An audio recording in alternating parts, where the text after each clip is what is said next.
Oi, gente! Hoje eu vim falar sobre documentários. Eu sou fissurada em documentário. Eu adoro documentário, adoro assistir vários, só que tem uns que são, tipo, muito entediantes e, assim, ninguém tem paciência pra ver, né? Então, esses dias, tipo, um mês atrás, assim, eu tava vendo um documentário que, tipo, gente, fez assim com a minha cabeça. Ai, olha aquela bagunça ali, só ignora. Fez assim com a minha cabeça, sabe? Tipo aquele meme. Então eu vim indicar 5 documentários que eu amo e que eu acho que não são entediantes, que nem a maioria dos documentários são. Vamos ser honestos. Então, vamos lá. Então, o primeiro que eu vou falar é o que me inspirou a fazer esse vídeo. Chama The Mask You Live In. Muito fluente. Então, eu vou ler aqui Então, eu vou ler aqui a sinopse que chama. Então, assim. Este documentário sobre a crise dos meninos nos Estados Unidos explica como criar uma geração de homens mais saudáveis e apresenta entrevistas com especialistas e acadêmicos. Então, ele vai basicamente falar sobre o impacto do machismo na vida dos homens. É lógico que o machismo ele tem um maior impacto na nossa vida, né, das mulheres, a gente que se ferra mais com isso, e a gente que tem que ser, né, o protagonista do movimento do feminismo, mas mostra um ponto muito interessante, porque pelo menos eu achava, tipo, na verdade eu nunca parei pra pensar nisso, né, mas pelo menos eu achava que o machismo era benéfico para os homens. Mas não é. Não tão ruim, né? Mas é muito ruim para eles também. Ele acompanha a história de diversos homens e diversos especialistas que sofreram impacto desse machismo, porque, bom, desde pequenos os meninos são ensinados a não demonstrar nenhuma emoção, não pode mostrar vulnerabilidade, não pode chorar em público, não pode sei lá o que, senão você é viadinho, né?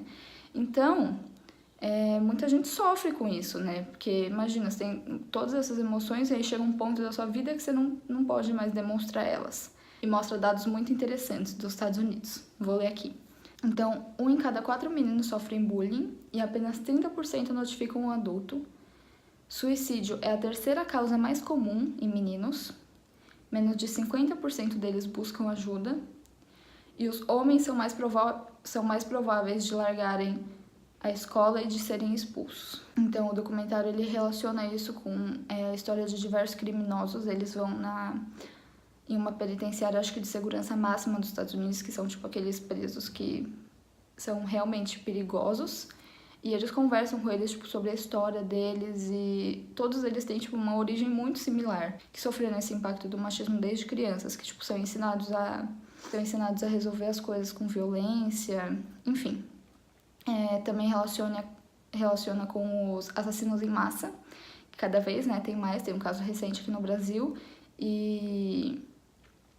e também, né, geralmente são meninos frustrados e geralmente a gente não pensa nesses meninos, né, por que eles estão fazendo isso, o que estava passando na cabeça deles? A gente só fala, tipo, psicopata, próximo. Tipo, ninguém se questiona, né, por que ele tá fazendo isso? E geralmente, a sociedade promete uma coisa, promete sucesso, promete um monte de menina pra eles, e aí eles não conseguem, acabam frustrados com isso. Então é muito interessante você ver um outro ponto de vista sobre o que gera esses assassinos em massa, né? Também fala sobre o uso excessivo de drogas e álcool por adolescentes e universitários, americanos, enfim, para curar a solidão, né? E sobre os índices de depressão nesses jovens. Quando a gente pensa em alguém depressivo, a gente pensa em alguém que fica quieto, não quer sair de casa. E é lógico, também tem isso, mas também, especialmente durante a adolescência, meninos depressivos tendem a gritar mais e xingar e bater nos outros. E geralmente a gente fala, esse aí é um menino ruim, de família ruim, criação ruim. E ele já pode estar depressivo. E aí, até alguém perceber que ele está depressivo, ele já pode ter se tornado um suicida, entendeu? Então, o documentário fala sobre tudo isso, todos esses estudos que estão tendo sobre essas pessoas. Além disso, o documentário trata sobre pornografia também, e aí tem uns dados também muito interessantes. 68% dos jovens assistem pornografia semanalmente e 18% deles já viram um estupro online. E a exposição à pornografia aumenta a tendência à agressão sexual em 22%. E, gente, esse aqui foi o que mais me chocou. Olha isso. 35% dos jovens universitários americanos, né? Todos esses dados que eu tô falando desse documentário são para os Estados Unidos. Então, 35% dos jovens universitários pensam na possibilidade de estuprar se soubessem que não seriam pegos. Gente, não é possível que 35% dos jovens americanos sejam psicopatas, né? Que estão na universidade. Então, a gente tem que pensar, né? Como que a gente está construindo esses jovens? O que a gente está incentivando eles? Por que eles estão pensando nisso, né? Então, basicamente, a nossa sociedade está construindo vários estupradores que não veem a humanidade na mulher. É isso. Então, é muito interessante esse documentário para fazer a gente pensar mesmo, tipo, desde quando a gente descobre que, sei lá, eu vou ter um menino, aí pinta o quarto inteiro de azul, tipo, toda essa construção que a gente vai fazendo com a mídia, com jogos, com a internet, com os brinquedos, tudo isso, o que vai acarretar na vida desse menino no futuro. Agora que eu já fazendo um link, né, com a pornografia que eu acabei de falar e o impacto, né, da pornografia na vida desses homens e das mulheres na sociedade, eu vou falar sobre Hot Girls Wanted. Então a sinopse é: este documentário da produtora Rashida Jones investiga a indústria do pornô amador e as mulheres exploradas. Então, ele mostra a trajetória desde o início da carreira de meninas que se envolvem, né, com pornografia, que resolvem virar atrizes pornô desde os 18 anos, que é legalmente quando você pode virar uma atriz pornô, né, nos Estados Unidos, até uns 21 anos. Então, a média é essa, 18 a 21 anos. E elas são recrutadas, tipo assim, é a história de um cara que recruta essas meninas. Aí vai contando toda a trajetória dessas meninas e mostra toda a carreira, sabe? De umas 5 meninas, assim. Então, elas são recrutadas pelo Craigslist, que é tipo um site que você busca emprego e serviços, enfim, tudo. Mais popular nos Estados Unidos, por um caça-talentos para produzir vídeos pornô amadores. Então, é muito interessante você ver o dia a dia dessas pessoas e o quanto elas são iludidas e deslumbradas, sabe? Até o cara mesmo, o recruta, ele é um recruta e ator pornô também. Ele diz que antes ele era loser e trabalhava no Outback e a vida dele era uma merda, e agora ele é the shit, ou seja, agora ele é fodão e ele, enfim. Então, todos eles são deslumbrados e vivem uma vida, parece meio que de ilusão, sabe? Porque eles acham que eles têm uma vida muito da hora, só que na verdade, tipo, não. No começo mostra as meninas, né, que chegaram recentemente na casa e todas elas, tipo, muito felizes e deslumbradas, e assim, uma delas até diz: eu já fiz tantas coisas aqui em 1 semana e meia, mais do que eu fiz a minha vida inteira. Estive em coberturas, andei de Lamborghini, dirigi moto, tudo que eu sempre quis fazer. Aí a outra fala: se eu fiz $900 em 5 horas, pra que eu vou trabalhar pra fazer $8,25 a hora? É isso, tipo, elas passam o dia inteiro fumando e bebendo. Lembrando que essa carreira de atriz pornô, nessa categoria, né, de pornô amador, dura, sei lá, desde uns 2 meses, se tudo der errado, o cara falou, até, tipo, 1 ano, se tudo der, tipo, muito certo. Então, é uma coisa que vai estar milhares de pessoas, milhares não, né, milhões de pessoas vão ver. Você não paga tão bem pra isso. E é uma coisa que vai ter um impacto na sua vida, tipo, pra sempre, sabe? Porque aí depois elas começaram a se tocar, que elas estavam, tipo assim, começando a ter que fazer uns trabalhos com uns caras muito velhos e estranhos, e elas não tinham como falar não pra isso, senão elas não iam ter nada. E aí elas começam a se tocar, né? E é muito engraçado, não é engraçado, bem triste, na verdade, que ao decorrer do documentário, o olhar delas vai ficando, tipo, meio vago, sabe? E, assim, né? Teoricamente, elas querem fazer isso. Mas até que ponto isso devia ser legalizado, né? Porque elas são muito jovens, estão extremamente perdidas na vida e elas veem uma oportunidade de ganhar dinheiro fácil, elas não param pra pensar, tipo, nossa, caramba, isso daqui vai durar meses, eu não vou ganhar tanto dinheiro assim, e depois o que eu vou fazer? E são marcas que ficam na sua vida inteira, né? Então, sei lá. É isso, esse documentário também fala uns dados muito interessantes. Por exemplo, 40% da pornografia online incita a violência contra a mulher, sem contar aqueles que incitam a pedofilia, né? Pelo amor de Deus. E também, se você assistir esse e gostar, tem vários outros documentários que focam mais no que acontece depois que a carreira de atriz pornô da pessoa acaba, né? Porque uma hora vai acabar.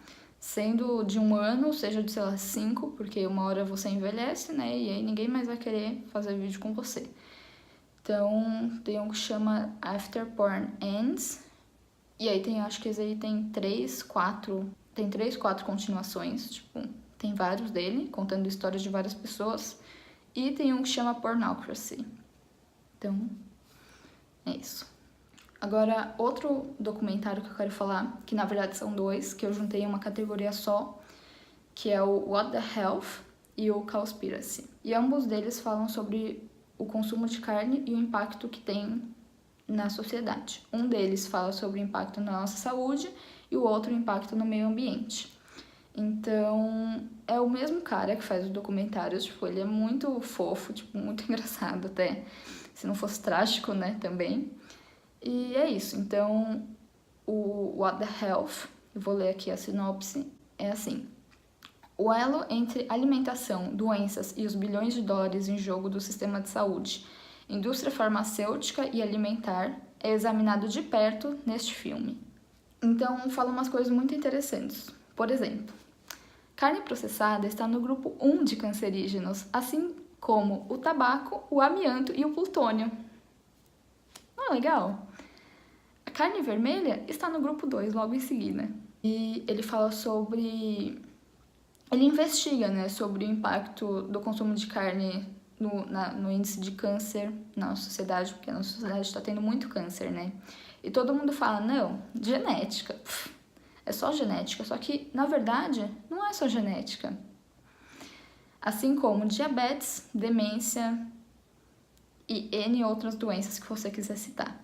É muito interessante porque no documentário ele fala com diversos americanos que têm uns problemas de saúde. Sabe aquele povo hipocondríaco? Ele fala, acho que com um cara que tomava 16 remédios e uma mulher que tomava 10 para poder sobreviver. E eles teriam que tomar esses remédios, tipo, a vida inteira. E a mulher nem andava mais direito sem andador e ela tinha, tipo, 60 anos. E aí no final do documentário, que ele faz um link com o veganismo, né? Essas duas pessoas, elas começam a seguir uma dieta vegana por 2 semanas. A mulher parou de tomar remédio e o cara cortou o remédio na metade. E todo mundo fala, né? Nossa, mas o frango não é tão ruim assim. E assim, não é tão ruim, mas é bem ruim, sabe? Então, é algo de se pensar sobre o nosso consumo de carne muito excessivo e o quanto isso está afetando nossa saúde.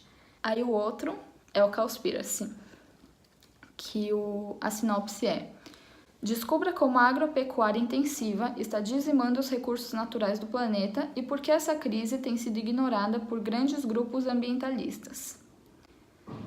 Então, assim, no começo do documentário, ele fala, né, sobre quanto a gente é ensinado, por exemplo, a tomar banho curto, a fazer essas pequenas ações para diminuir o consumo de água.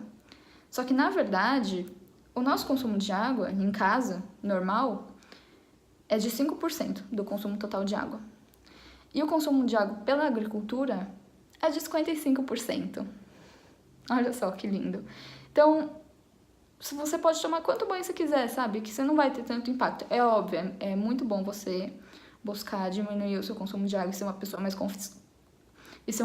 consciente, mas se você ficar comendo carne loucamente, não vai adiantar tanto, né? Eles fazem uma conta que um hambúrguer que você come no McDonald's é o equivalente a 2 meses de banho de água.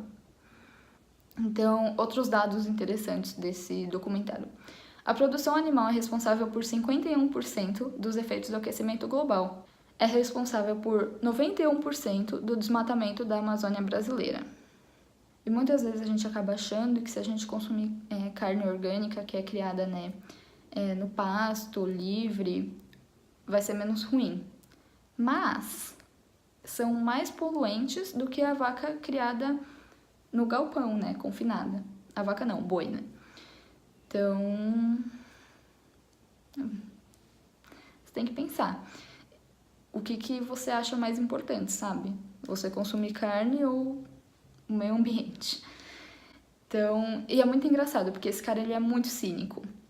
Então, ele vai atrás de diversas instituições do Greenpeace e, tipo, todo mundo desconversa com ele. Nos 2 documentários ele faz isso, então é, tipo, muito engraçado e bizarro. Porque, né, o quanto essa indústria tem impacto no mundo, né, mas nesse caso nos Estados Unidos. E ele também explora muito esse lado dos laticínios, né. As chances de eu me tornar vegana são, tipo, muito pequenas, tipo, pelo menos por agora, porque eu sou viciada em queijo. Sério, eu sou viciada. Existem estudos que mostram que as pessoas são viciadas em queijo, porque libera uma coisa no cérebro, enfim. E os laticínios também são muito ruins pra gente. Então, enfim, esses 2 documentários são muito bons. Eu recomendo assistir um ou outro primeiro, se você se importa mais com o meio ambiente ou se você se importa mais com a sua saúde. Provavelmente, se você assistir um, você vai querer assistir outro, porque o cara é muito legal, sabe? Não é entediante, é tipo até meio engraçado, né? Se não fosse trágico. Então, da hora. O próximo documentário que eu vou falar chama The True Cost, que a sinopse explora a ligação entre a pressão dos consumidores por alta costura de baixo custo e a exploração de trabalhadores nas fábricas. Então ele fala sobre esse impacto da produção das fast fashions, que cada vez mais as pessoas estão comprando mais roupa por um preço menor, e o impacto, né, de todo esse consumo desde o início da produção, que seria tipo plantação de algodão, eles vão em fazendas de algodão, até o final, que é quando a gente enche o saco da roupa e resolve doar ela, né? Eles vão para diversos países para mostrar a realidade dessas pessoas que fazem a nossa roupa acontecer. Então, eles vão para a Índia e eles vão numa vila que eles ficam do lado de uma fazenda de algodão. E por conta de tanto agrotóxico que ficam jogando lá, por conta de tanta coisa que ficam jogando lá, porque, né, ninguém liga. Nessa vila, tem várias pessoas ficando com câncer. Se eu não me engano, 60 crianças dessa vila nasceram com demência. Retardo mental, enfim, que seja. Então, né? Gente, bizarro, assim. E aí também eles vão no Bangladesh conversar com as pessoas que trabalham nas fábricas, das pessoas que fazem nossa roupa. No Camboja também, conversar com essas pessoas que fazem nossas roupas. E é muito interessante a gente ver, porque tem uma pessoa que fala no documentário que fala assim, nossa, mas se a gente não estivesse dando emprego para elas, e dando esses $2 por dia para elas não iam ter onde trabalhar, ou iam trabalhar em algum lugar muito pior. Mas, gente, pelo amor de Deus, né? Pelo amor de Deus. Então, e também é muito interessante porque eles vão no Haiti, que muitas das roupas doadas nos Estados Unidos, nem sempre as organizações conseguem ficar com elas. Então, elas mandam para países, né, de baixo IDH, posso falar assim? Então, é tipo como se fosse um lixão, né, de roupa, porque também no Haiti as pessoas não conseguem usar tanta roupa. Então mostra assim na capital, tipo, muita roupa amontoada, tipo, é como se virasse um lixão mesmo. Então é algo de se pensar. É lógico, todo mundo quer se vestir bem, barato e assim, eu provavelmente não vou parar de consumir de comprar em fast fashion, mas é algo de se pensar sobre a quantidade que você compra, porque eu vejo gente que compra muito e trata a roupa que nem lixo mesmo, tipo, usa e joga fora. Aqui no Brasil não tanto, mas nos Estados Unidos bem mais.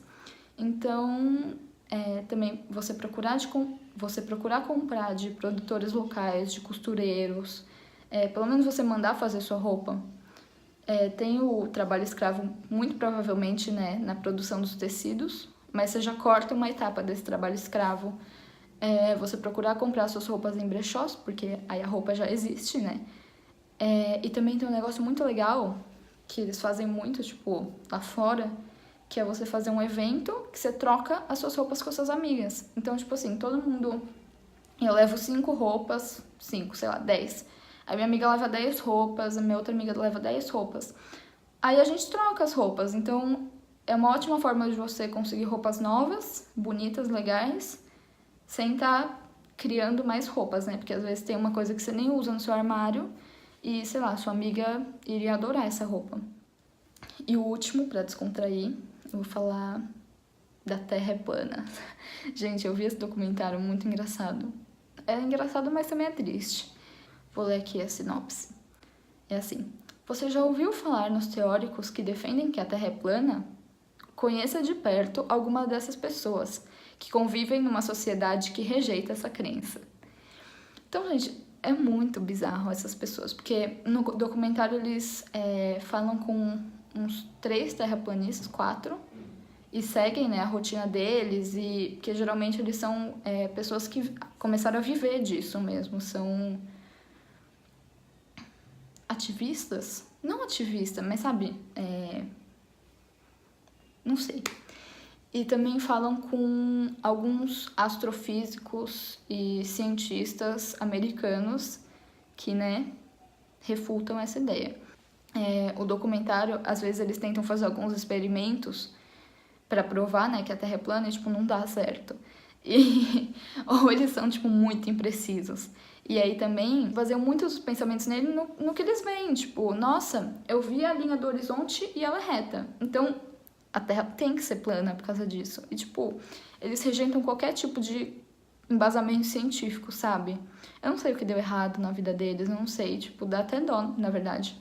Porque muitas das pessoas são pessoas excluídas da sociedade, são pessoas sozinhas. Então é meio triste, se você for parar pra pensar. Mas é engraçado o documentário. E muitos desses conhecimentos deles dá pra relacionar com o pensamento dos bolsominions, que também seguem a mesma linha de raciocínio. Que na verdade não é um raciocínio, né? É tipo qualquer coisa. Então é isso. Espero que alguém veja esses documentários, porque eles são muito interessantes pra gente pensar na forma que a nossa sociedade tá se desenvolvendo e na forma que nós vivemos e o impacto que isso tem nas pessoas. Eu não tô tentando falar, tipo, nossa, só vamos usar agora roupa e produzir da nossa cidade, só vamos virar vegano, vamos todo mundo... Não, eu só tô falando, tipo assim, vamos parar pra pensar pra gente, aos poucos, começar, né, a se conscientizar e tentar virar uma pessoa melhor. Então, é isso. Se você tem algum documentário também que você goste pra recomendar, eu iria adorar, porque eu amo documentários. Tchau!